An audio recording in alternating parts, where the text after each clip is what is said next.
All right, buckle up because today we're going deep on a film analysis that I think is going to hit different, especially with all the targeted ads we see online. We're going back to 1994 with Drop Squad. Oh, wow. Okay. A film directed by David C. Johnson. Wait. And produced by, well, you probably already guessed it, Spike Lee. Yeah. So this movie... I'm excited to hear about this one. I'm not familiar. Oh, you're in for a treat. This one really throws some punches, about race and identity. Okay. And how tricky it can be to make it in the corporate world. Yeah. Without, losing yourself. Right. So what I think is really cool about Drop Squad is it doesn't just skim the surface. Right. It really goes deep into these anxieties that so many people are dealing with today. We're talking about the pressure to fit in, the struggle to be seen authentically, and even the really tough questions around cultural policing. That's interesting. I'm very curious about that. So to set the stage a little bit, picture this. The main character, Bruford Jameson. Okay. He's this high-powered ad executive living the dream, right? Big house, fancy car. Sure. But there's a catch. Okay. He makes his money by, making campaigns that basically use Black stereotypes just to turn a profit. Interesting. You've seen those malt liquor ads? Sure, yeah. With the hip hop beats? Right. And they use all this imagery that's completely out of touch with, the very community they're supposed to be marketing to. Right. So there's this irony there. Yeah, that's interesting. And it's this inner conflict that I think really sets the stage for how the film explores identity. Right. Because Bruford, he's successful, but, is it worth it? Right. He's basically getting rich off these harmful portrayals of his own people. And that's where the Drop Squad comes in. The Drop Squad. Okay. Yeah. All right. So the Drop Squad is this, almost like a vigilante group that operates underground. Their whole mission is to, quote unquote, deprogram Black folks who they think, have gone astray. I see. Strayed too far from their roots. Okay. So they kidnap Bruford. Wow. And put him through this super intense, borderline brutal process. Okay. Yeah. To try to make him face the choices he's made. Wow. So this whole idea of deprogramming, it's pretty loaded. Yeah, it sounds intense. Yeah. And the film definitely doesn't shy away from how ethically complex that is. Okay. But by putting us in this extreme scenario, it makes us really ask, where's the line? Yeah. Between trying to preserve a cultural identity and, just basic respect for, individual freedom. Well, yeah, I think that's something we're grappling with right now. Yeah. So it makes sense that a movie back then was dealing with the same kind of questions. Oh, for sure. It's super relevant. Yeah. But what do you think? Do you think Drop Squad is actually saying that what the Drop Squad does is right? Or do you think it's more about making us wrestle with these complicated ideas about, who owns culture? Right. Without actually giving us easy answers? Yeah, that's a good question. I think what's so brilliant about it is they present this moral dilemma. Yeah. But they don't, they don't tell you what to think. Right. Instead, they hold up this mirror to society and ask, okay, well, how do we define authenticity? Yeah. Who gets to decide what's okay and what crosses the line? Yeah. And those questions are still so relevant, especially, we can think about today with all the debates about cancel culture. Okay, so let's break down cancel culture for a second, because I think a lot of people hear that and have different ideas of what it actually is. Yeah. Basically, it's this idea of holding people or even, whole institutions accountable. Right. When they do or say things that are offensive, often through public shaming or boycotts. Right. But just like we see in Drop Squad, it's not always so black and white. I mean, the film really pushes us to ask who gets to cancel someone.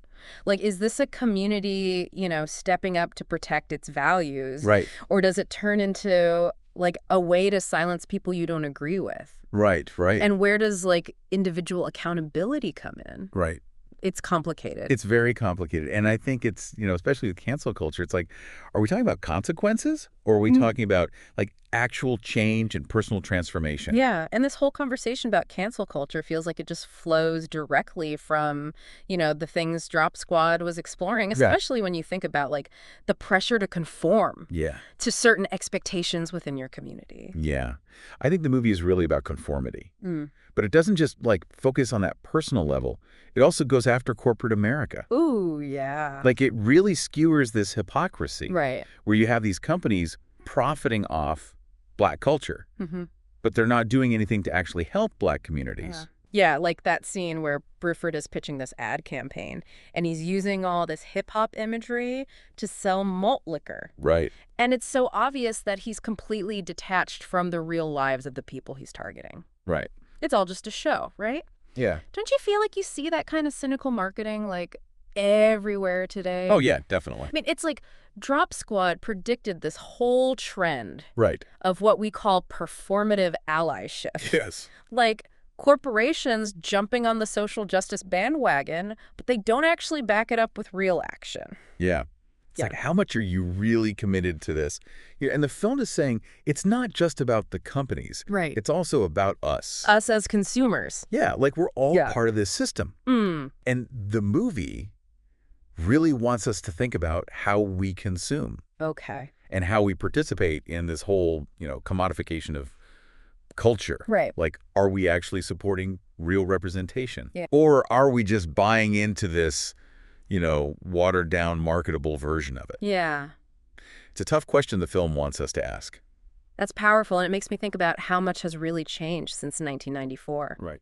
Are we still dealing with the same stuff? Yeah. A lot of the same stuff, unfortunately. I mean, think about representation. Right. And how corporations exploit people. It's like, are we making any progress? Right, and that's the question the film wants us to keep asking. Yeah. I mean, this movie is more than just a thriller, Yeah. It's like social commentary that is still so on point. Wow. It sounds like this movie is packed. We've got to dive into more of this. Definitely. There's a lot more to unpack here. But before we jump into all that, I think we should spend some time with Bruford's internal struggle. Yeah, let's get into that. Okay. Because I'm really curious to hear, what the film is saying about, like, how we see ourselves. Right. How we understand ourselves. Yeah, and how the world sees us, and how those two things clash. Absolutely, and how do we navigate that, right? Yeah. Okay. All right, let's get into Bruford. Okay, let's do it. You know what's really fascinating about Bruford's journey in Drop Squad? It's like, it really puts a spotlight on just how hard it is to figure out who you are in a world that's constantly trying to put you in a box. Right. So it's not just about, like, the external pressure from companies or society, telling you to be a certain way. Exactly. It's also this internal battle of trying to bring together all these different parts of yourself. Absolutely. And Bruford is right in the middle of that struggle. Yeah. Caught between wanting to succeed in the corporate world, but also realizing that what he's doing is hurting his community. Right. He's trying to balance these two identities, and it's tearing him apart. And that's where the Drop Squad comes in, right? Yeah. Their methods are extreme, but they force him to confront that conflict head on. Yeah, it's like a forced awakening. They strip away his comfort zone and make him face the consequences. Right. And it's through that process, as brutal as it is, that Bruford starts to peel back those layers of outside influence and really look at what he values. He has to ask himself, who am I beyond all the labels and expectations? That's a powerful question. It is, and what makes his transformation so compelling is that it's not easy. Yeah. It's messy, it's painful, it's a struggle. But ultimately empowering. Yeah. He comes out of it with a new sense of self and a commitment to using his talents for good. So we've talked about Bruford's personal journey. Yeah. But how does Drop Squad connect that to the bigger picture? Right. The societal issues we're facing today? Well, think of Bruford's experience as like a microcosm of the larger conversation we're having about identity.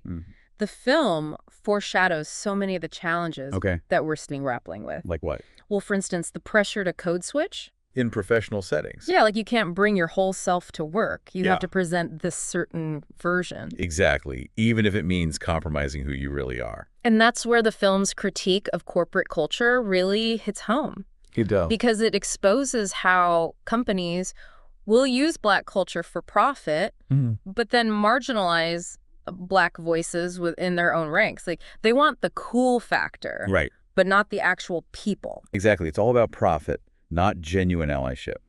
And we see that play out in Bruford's work. Yeah. He's creating these ads that look like they're celebrating Blackness, but they're actually reinforcing stereotypes. Right. It's that disconnect between image and reality. Yeah. Talk the talk, but don't walk the walk. And Drop Squad calls that out. So it's not just about corporations needing to step up. It's also about us as individuals. Right. Being more conscious of the choices we make. Exactly. We have a responsibility to think critically about what we consume, to support businesses and creators who align with our values. It's about putting your money where your mouth is. Yeah. And Drop Squad reminds us that our choices have power. Okay, so we've talked about the individual struggle, corporate exploitation, and the need for conscious consumerism. Right.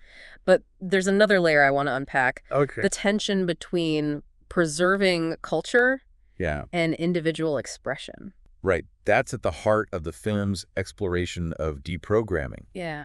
Which raises some really tough questions. Yeah. Like, where do we draw the line between celebrating heritage and policing how others express it? Right. The Drop Squad's methods are extreme. Yeah. But they force us to ask, who decides what's authentic? Right. And how far can you go to enforce that vision? Yeah, it's a complicated issue. And Drop Squad doesn't shy away from that. It embraces the messiness. So it's more about starting a conversation. It is. It's a catalyst for dialogue. Than giving us easy answers. Exactly. Drop Squad challenges us to examine our own assumptions about race, identity, culture. It's a lot to unpack. It is. And it reminds us that these conversations are ongoing. Yeah, they're always evolving. Right. And that evolution is happening right now. Think about the debates around cultural appropriation. Yeah. Representation in media. The role of social media. It's all connected. It is. And it all goes back to the themes in Drop Squad. It's like the film was ahead of its time. In some ways, yes. And these aren't just theoretical discussions. They have real-world consequence. They do. Think about the pressure to conform to beauty standards. Yeah. Or how certain accents are perceived. Those subtle forms of bias. Are rooted in the same systems that Drop Squad critiques. So this film isn't just a historical artifact. No. It's a living document. It speaks to the complexities of identity. In a world that's constantly trying to define us. That's a great way to put it. It's a timeless exploration of being true to yourself. In a world that demands conformity? Exactly. And it's a reminder that the fight for authentic representation and cultural liberation is ongoing. It's a fight we're all a part of. We have to be vigilant, critical, willing to challenge the status quo. Okay, so we've covered a lot of ground. We have. From individual struggles to corporate hypocrisy, the nuances of cultural gatekeeping. That's a lot. But what's the key takeaway here? For me, it's that authenticity is a journey. Not a destination. Right. It's about questioning, challenging, evolving. Our understanding of ourselves. And the world around us. Drop Squad is an invitation. To embark on that journey. Have the tough conversations. That lead to growth and change. It's a call to action.